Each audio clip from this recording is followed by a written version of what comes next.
All right, so if you've been wanting to start a freelance writing business because you want to be able to support yourself while you travel the world, then today's video is for you. I'm gonna tell you exactly how to travel the world while starting a freelance writing business or a blogging business for that matter, including the one biggest secret that everybody misses. I've been doing this for over a decade. I've worked from over 24 different countries, and there is one thing I have learned that is more important than anything else, and we're gonna cover that in this video. So if you've been wanting to start a business online with your words through freelancing or blogging or niche sites or whatever it is, this all kind of applies. Keep watching. I promise you're gonna get a ton of value out of it. I gotta say, the happy hour, the Aperol Spritz, the view of Bondi Beach here in Sydney, it's fantastic. This is my last night here in Sydney. We're gonna road trip to Melbourne right after this. And I'm not gonna lie, I kind of wish we were staying a little bit longer because this place is special. Sydney has exceeded all expectations. If you get a chance, highly recommend it. Okay, let's not bury the lead here. I'm just gonna come right out and say it because this is the most important aspect of this video and everything else is gonna be kind of built around that. And that is, when you are traveling, you are going to be able to maintain your business. You are not going to be able to grow your business. That might not have been what you wanted to hear. You might be thinking, I'm gonna go travel the world. I'm gonna backpack around. I'm gonna stay in hostels. I'm gonna work in coffee shops. I'm gonna do all the things and I'm gonna work. I'm gonna have a six-figure business. It's gonna be great. And you know what? That is possible, but not if you're traveling around every 3 to 4 days. Here's the deal, 1 week, that is the cutoff. If you're in a place for more than a week, you can work on growing the business. If you're in a place for less than a week, then you need to focus on maintaining the business. So let's talk real quick about what that means and what that looks like, and then I'm gonna give you some tips for making sure you can grow the business while you're traveling a little bit slower. So right now I'm in Sydney, Australia. We'll have been here for 6 nights. We're then going to road trip to Melbourne. We're gonna take 2 nights to do it. We're gonna be in Melbourne for a week. Then we're gonna be in Tasmania for 4 days. So I'm not really hitting that 1 week limit where I can grow my business while I'm here. So while I'm here, I'm just trying to maintain my business. We went to the Sydney Opera House and saw that iconic building that you've seen all over the place for your whole life. Seeing that in person, actually pretty cool. We went to the Taronga Zoo and we saw koala bears and giraffes and wallabies and quokkas. Do you know what a quokka is? They're really freaking cute. We went to Manly Beach. I went and played a round of golf. I did all of the things. But here's the deal. I'm able to enjoy this trip and do this trip because of my business. But I've learned not to lie to myself. Because if I say I'm gonna work 4 or 5 hours a day, I'm still going to do all of those things. I'm going to be a great parent for my toddler. I'm gonna be a great husband to my wife. And I'm going to grow the business. It's just not feasible. So right now, I've got maybe 1 to 2 hours a day if I'm lucky to get some work done. So what am I focusing on? Answering emails, making sure my clients are happy, making sure our posting schedule stays regular, shooting these videos because I know that part of my business is teaching people how to work from anywhere, like wonderful Australia. And so while I'm here, I'd like to shoot a couple videos. And so those are the things I'm prioritizing. These aren't necessarily the things that are gonna grow my business. I'm not creating new products. I'm not doing product launches. I'm not sending a bunch of sales emails. I'm not doing those things. I'm focusing on the things I need to do to maintain the business right now so that I can enjoy where I am and make sure the business keeps running so that I can do more of these things in the future. Okay, so this video is all about how to build a freelance writing business while you are traveling. And I just said, well, you can't really do it. You can maintain it, you can't grow it, blah, blah, blah, blah.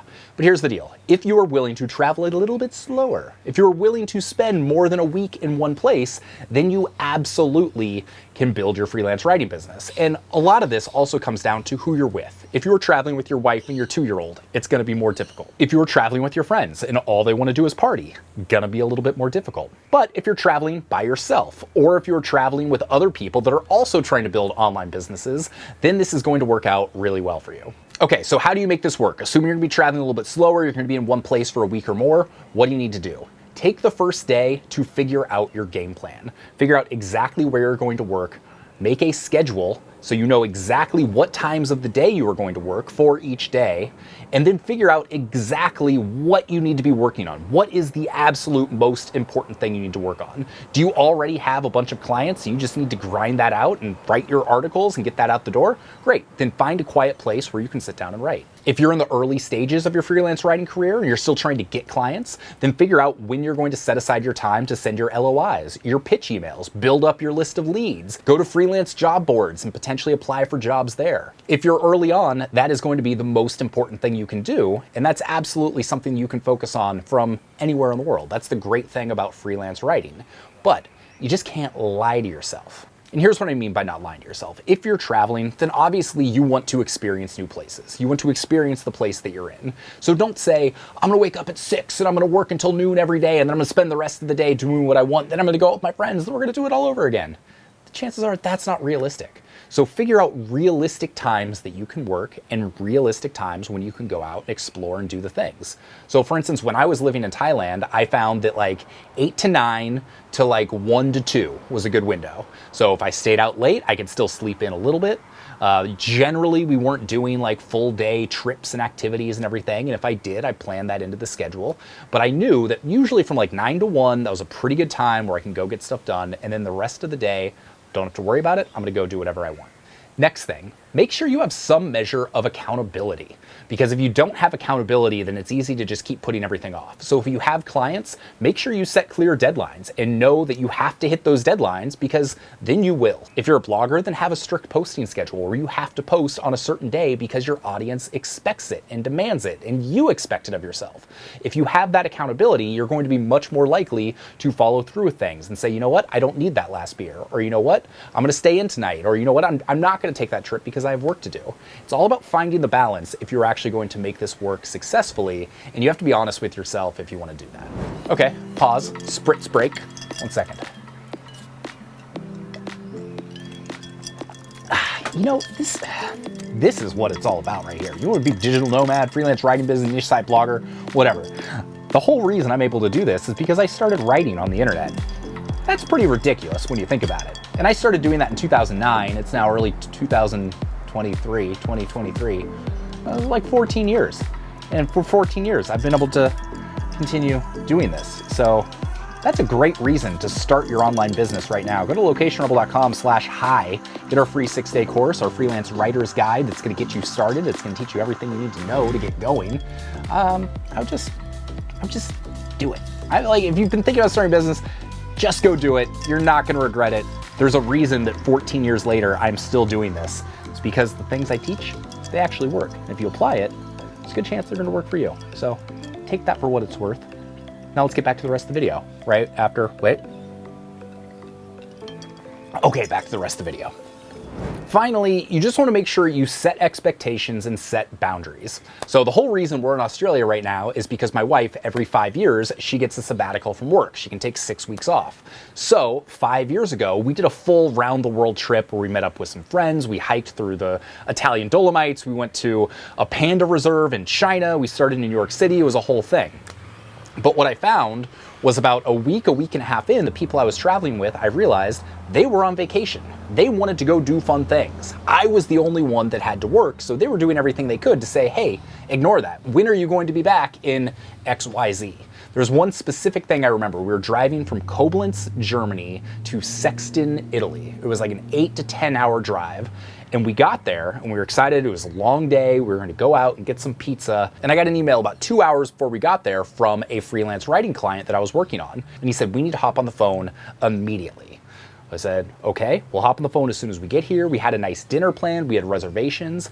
That phone call lasted 3 hours. And what happened was they pushed all of our deadlines up weeks. So all of these things that originally we were gonna have 2 to 3 months to do, we had to get done in 2 to 3 weeks. So I'm traveling through Italy, and all of a sudden I've now got a freelance writing client, a copywriting client that I've got to answer to on a daily basis. There's photos of me in St. Mark's Square in Venice on a phone taking work calls, and my wife just being like, cool, yeah, have you looked around? Why are you working? I didn't set boundaries, and it was worth it. That one copywriting job made me over $30,000 over the course of those 2 to 3 weeks. One of the better copywriting jobs I got. That's the power of copywriting. But I missed out on a lot of bad experience because I didn't set boundaries with my clients and I didn't set expectations with the people I was traveling with. So I worked probably more than I should have, but also I didn't prepare the people I was traveling with that I was going to be needing to work at all. So if I was more firm and communicative with both myself, with the people I was traveling with my client, everything would have been much smoother. But I said, yeah, of course we can do that in the next 2 to 3 weeks. And I said, yeah, of course we can do all these fun things and my work won't get in the way. And inevitably it did. So on this trip, everything's different because we've got a kid, but I'm just kind of saying, you know what? I'm not trying to do that much. I'm just trying to maintain. I'm not trying to grow. And so far, that's been working out pretty well. So all that to say, just remember this.